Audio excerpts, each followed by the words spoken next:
ہے نبی کریم صلی اللہ علیہ وسلم کی سنت پر صحیح عمل کریں، ٹھیک ہے اللہ، اور لیکن اگر کوئی صحیح نہیں کرتا، کچھ نہ کچھ کرتا ہے، رب کچھ نہ کچھ کو بھی قبول کر لیتا ہے۔ تو آئیے نبی رحمت صلی اللہ علیہ وسلم کے ارشادات پر عمل کرنے کی کوشش کرتے ہیں، اور جو آقا علیہ السلام کے ارشادات پر عمل کرتا ہے اللہ تعالیٰ مہربانی فرماتا ہے، رب تعالیٰ اس کے دونوں جہاں سنوار دیا کرتا ہے۔ تو دوپہر کو 2 منٹ کے لیے قیلولہ کرنے میں کیا حرج ہے؟ انسان 2 منٹ لیٹ جائے، کسی بھی جگہ جاتے ہی بس بیٹھے بیٹھے آنکھیں بند کر لے، اگر لیٹنے کی جگہ نہیں ہے ٹیک لگا کے کر لے، ویسے ہی بیٹھی ایسے ہو جائے، تو ایسے کرنے سے اللہ تعالیٰ مہربانی کرتا ہے، اسے قیلولے کا ثواب مل جاتا ہے، شیطانی اثرات سے بچا لیتا ہے۔ ورنہ جو قیلولہ جان بوجھ کے نہیں کرتا، ہو سکتا ہے شیطان اسے اپنے دامن میں لے لے۔ اللہ ہم سب کو شیطان کے اثرات سے محفوظ رکھے۔ چلیں رات کو تلاوت کی جانے والی قرآن کریم کی آخری 3 سورتیں۔ عن عائشہ رضی اللہ عنہا ان النبی صلی اللہ علیہ وسلم کان اذا آوى الى فراشہ کل لیلہ جمع کفیہ ثم نفث فیہما فقرأ فیہما قل هو اللہ احد وقل اعوذ برب الفلق وقل اعوذ برب الناس ثم مسح بہما ما استطاع من جسدہ یبدأ بہما علی رأسہ ووجہہ وما اقبل من جسدہ یفعل ذلك 3 مرات۔ ام المومنین حضرت عائشہ صدیقہ رضی اللہ عنہا نے بیان فرمایا، حضور نبی کریم صلی اللہ علیہ وسلم ہر رات کو جب اپنے بستر پر تشریف لے دونوں ہتھیلیوں کو اکٹھا کرتے، پھر ان میں پھونکتے اور ان میں یہ سورتیں پڑھتے، قل هو اللہ احد، قل اعوذ برب الفلق، قل اعوذ برب الناس، اور پھر جہاں تک ہو سکتا ان ہتھیلیوں کو جسم پر پھیرتے، اپنے سار، چہرے اور جسم کے اگلے حصے سے ان کو پھیرنا شروع کرتے، ایسا 3 مرتبہ فرماتے۔ نبی کریم صلی اللہ علیہ وسلم ہر رات کو جب آتے تو ہاتھ اکٹھا کرتے تھے، پھونک لگاتے، پڑھتے کیا تھے اس میں؟ قل هو اللہ احد، قل اعوذ برب الفلق اور قل اعوذ برب الناس، یہ 3 سورتیں پڑھتے، اور پھر پھونک لگا کر اپنے پورے جسم پر ایسے پھیرتے، اور یہاں سے ابتدا کرتے، سر سے ایسے، پھر اپنی، یہ نہیں کہ یہاں سے کر کے پھر سر نہیں، پہلے چہرہ اور سر ہے، سر اور چہرے پہ پھیرا، اور پھر ایسے کر کے جسم پہ پھیرتے ایسے، پھر پیچھے ہی سے جہاں تک ہاتھ جاتا وہاں بھی اپنے ہاتھ کو پھیرتے تھے۔ تو یہ نبی کریم صلی اللہ علیہ وسلم کی یہ 3 مرتبہ ایسے کرتے تھے۔ جب نبی رحمت صلی اللہ علیہ وسلم ایسے کرتے ہیں تو ہمیں بھی ایسا کر لینا چاہیے۔ اس میں حرج کیا ہے؟ اس میں برائی کیا ہے کہ انسان بیٹھا ہو، بیٹھے ہی ایک تو 3 سورتیں پڑھ لی، سورہ کل شریف 3 سورتیں پڑھ لی، برکت والی ہیں، شیطان کے اثرات سے بچ گیا۔ ایسا 1 مرتبہ نہیں 3 مرتبہ کر لیا۔ جب 3 مرتبہ کر لیا ہے تو سبحان اللہ، اس کی رات تو شیطان کے اثرات سے بچ جائے گی۔ جو سوتے ہوئے بھی اللہ کو یاد کر کے سوتا ہے، رسول اللہ صلی اللہ علیہ وسلم کے طریقہ مبارکہ پر چل کر سوتا ہے، آپ کی سنت کے مطابق تلاوت قرآن کر کے سوتا ہے، اس جیسا اچھا آدمی کون ہوگا؟ تو آئیے اچھا بنتے ہیں، اچھا مومن بنتے ہیں، اچھی شان والا بنتے ہیں۔ اچھی شان والا کیسے ہے؟ انسان اچھا پہن لے اس سے اچھا نہیں ہو جاتا، اچھا وہ ہے جس کی عادتیں نبی کریم صلی اللہ علیہ وسلم کی عادتوں کے ساتھ مل جاتی ہیں۔ تو اللہ ہم سب کو نبی رحمت صلی اللہ علیہ وسلم کے طریقہ مبارکہ، آپ کی سنت مبارکہ پر چلنے کی توفیق عطا فرمائے۔ اور آپ کی سنت ایک یہ بھی ہے، انسان رات سوتے ہوئے 3 سورتیں آخری 3 مرتبہ پڑھے، اور ہر مرتبہ اپنی ہتھیلیوں پر پھونک لگائے اور اپنے جسم پر پھیرے، جہاں سے پھیر سکتا ہے۔ اللہ تعالیٰ اس طریقہ مبارکہ پر ہمیں چلنے کی توفیق عطا فرمائے۔ چلیں جی۔ عن عائشہ رضی اللہ عنہا قالت کان النبی صلی اللہ علیہ وآلہ وسلم اذا اشتکا یقرأ علی نفسہ بالمعوذتین وینفث فلما اشتد وجعہ کنت اقرأ علیہ وامسح علیہ بیدی رجاء برکاتہا۔ ام المومنین حضرت عائشہ صدیقہ رضی اللہ عنہا نے فرمایا، حضور نبی کریم صلی اللہ علیہ وسلم جب بیمار ہوتے تو اپنے اوپر معوذتین پڑھتے اور پھونک لیتے، پھر جب آپ کی تکلیف بڑھ گئی تو میں انہیں آپ پر پڑھتی اور آپ کا ہاتھ پکڑ کر آپ کے جسم پر پھیرتی، اس امید سے کہ ان میں برکت ہے۔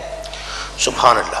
نبی رحمت صلی اللہ علیہ وسلم جب آپ کو تکلیف ہوئی، بیماری آئی، تو آپ یہ 2 سورتیں آخری، سورہ فلق اور سورہ ناس، یہ 2 سورتیں پڑھتے اور اپنے پر پھونک لگاتے، خود پھونک لیتے۔ تو انسان کو تکلیف ہو تو خود پھونک لینا سنت ہے، اپنے آپ پر پھونک لینا سنت ہے۔ کہتے ہیں جب آپ کی تکلیف بڑھ گئی تو میں آپ پر پڑھتی، اور پڑھ کر پھر میں آپ کا ہاتھ ایسے پکڑ کے آپ کے جسم پر پھیرتی۔ اپنا بھی پھیر سکتی تھی، لیکن انسان جو پھونک لگاتا نا، اپنا پھونک، کسی کا پھونک لگائی، آپ نے ایسے پھیرا، پڑھ تو آپ رہے، اپنے ہاتھ پہ پھونک لگائی، اور سرکار دو عالم صلی اللہ علیہ وسلم پھونک تو پڑھ تو وہ رہی ہیں، سرکار کے ہاتھ پھونک لگا آپ کے جسم پر پھیر دیتی، آپ کے جسم بڑھ کر جہاں تک ہاتھ جاتا پھرتی، برکت کے لیے۔ فرماتے میرے ہاتھ کہاں اور نبی کریم صلی اللہ علیہ وسلم کے ہاتھ کہاں، سرکار کے ہاتھ تو بہت افضل ہے، برکت کے لیے میں سرکار سے، تو سرکار کا جسم پاک تو بڑا برکت والا ہے۔ ایک روایت بعض کے علماء نے لکھی ہے، یہ ایک ہے تاریخ اسلام، اس میں یہ ایک روایت ملی، میں آپ کو سنا دیتا ہوں۔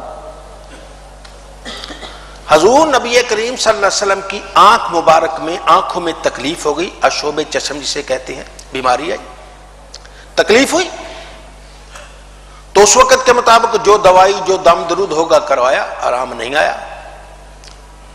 آپ اس وقت حضرت عبد المطلب کے پاس تھے، اپنے دادا کے پاس، تو آپ کے دادا جان کو خیال آیا کہ یہ بچے کی آنکھیں میں تکلیف بڑھتی جا رہی ہے، کہیں زیادہ ہی نہ بڑھ جائے، بھائی اس کا کوئی علاج، کسی سے پوچھا کہا جی وہ فلاں جگہ ایک ہے، اللہ والا رہتا ہے، اگر آپ اس کے پاس انہیں لے جائیں،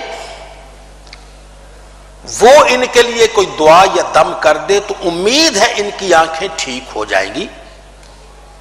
اب حضرت عبد المطلب نے ان کو اپنی سواری پر بٹھایا، جیسے بھی تھا وہ لے گئے، علاقہ دور تھا، اس کا ایک عبادت خانہ بنا ہوا تھا، اندر سے دروازہ بند تھا، انہوں نے باہر سے دستک دی، اندر وہ اپنی اللہ اللہ کر رہا تھا، نماز پڑھ رہا تھا، جو بھی اپنا کام کر رہا تھا وہ اپنے اسی کام میں مگن تھا، مصروف تھا، انہوں نے دستک دی، جب انہوں نے دستک دی تو اس نے دروازہ نہیں کھولا، وہ اپنے اسی کام میں مگن رہا۔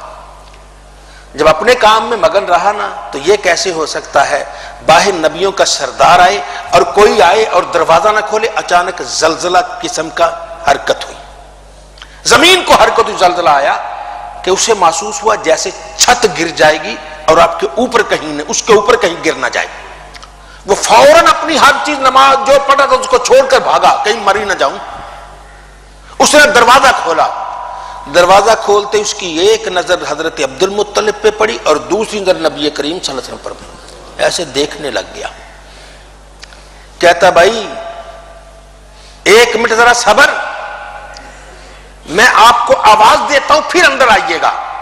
وہ اندر گیا، اس کے کو اندر جگہ بنی ہوگی، اس نے غسل کیا، کپڑے بدلے، کپڑے بدل کے وہ اس نے مسند بنائی، آگے مسند بچھائی، اس پر بیٹھ گیا اور بیٹھ کر اپنی تورات اس نے کھولی اور کھول کے آواز دی، حضرت تشریف لائیے۔ اب حضرت عبد المطلب تشریف لائے، اندر آئے، سرکار دو عالم صاحب، وہ حضرت عبد المطلب آپ تو ادھر بیٹھیے جناب، سرکار کو سامنے بٹھایا اور بٹھا کے ایسے دیکھتا ہے، ایسے دیکھتا ہے، پھر ایسے پڑھتا ہے، پھر ایسے دیکھتا ہے، پھر ایسے پڑھتا ہے، پھر دو صفحے ایسے وہ اپنی کتاب کے پلٹتا ہے، پھر ایسے دیکھتا ہے، پھر ایسے پڑھتا ہے، پھر ایسے دیکھتا ہے، پھر ایسے پڑھتا ہے، پھر صفحے ایسے پڑھتا ہے، پھر ایسے دیکھتا ہے، پھر ایسے پڑھتا ہے۔ تو حضرت عبد المطلب تو پہلے سمجھے یہ اس کے دم کرنے کا کوئی طریقہ ہے، اس کا کوئی پھونک لگانے کا طریقہ ہے۔ جب دو چار میں فرمایا ہو تو کیا کر رہا ہے، اس نے کہا عبد المطلب کیا کر رہا ہوں، ادھر میں اللہ کا کلام پڑھ رہا ہوں، ادھر کلام والے کو دیکھ رہا ہوں۔ یہ تو باتیں میں نے بڑوں بڑوں سے سنی، میں جس مقصد کے لیے آیا ہوں وہ پورا کرو، آنکھیں خراب ہیں، ان آنکھوں کے لیے کوئی دم درود ہے تو کرو۔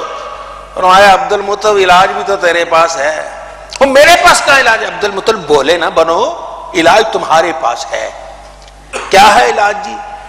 انہی کا لعاب لے کے انہی کی آنکھوں پہ لگا دو، شفا ہو جائے گی۔ سرکار کا ہی لعاب لے کے، انہی کا لعاب لے کے ایسے ان کی آنکھوں پہ لگا دو، شفا ہو جائے گی۔ تو یہ ہے ہاتھ میں فرق ہے، لعاب میں فرق ہے۔ یہ لعاب مصطفیٰ جہاں جاتا ہے اور جو کھاری کنویں ہیں وہ میٹھے بن جاتے ہیں، یہی لعاب جب سرکار کی اپنی آنکھوں پہ آتا ہے تو آنکھیں روشن ہو جاتی ہیں۔ تو یہ اللہ تعالیٰ کی مہربانی ہے. تو یہ حضرت عائشہ صدیقہ یہ سرکار کے ہاتھوں پہ پھونک لگاتی، پھر آپ کے ہاتھوں کو آپ کے جسم پر مل دیتی تھی. فرمایا سرکار کے ہاتھ تو سبحان اللہ ہے. اللہ تعالیٰ ہم سب کو ایسے بزرگوں کے طریقے سمجھنے اور ان طریقوں کے مطابق زندگی گزارنے کی توفیق عطا فرمائے.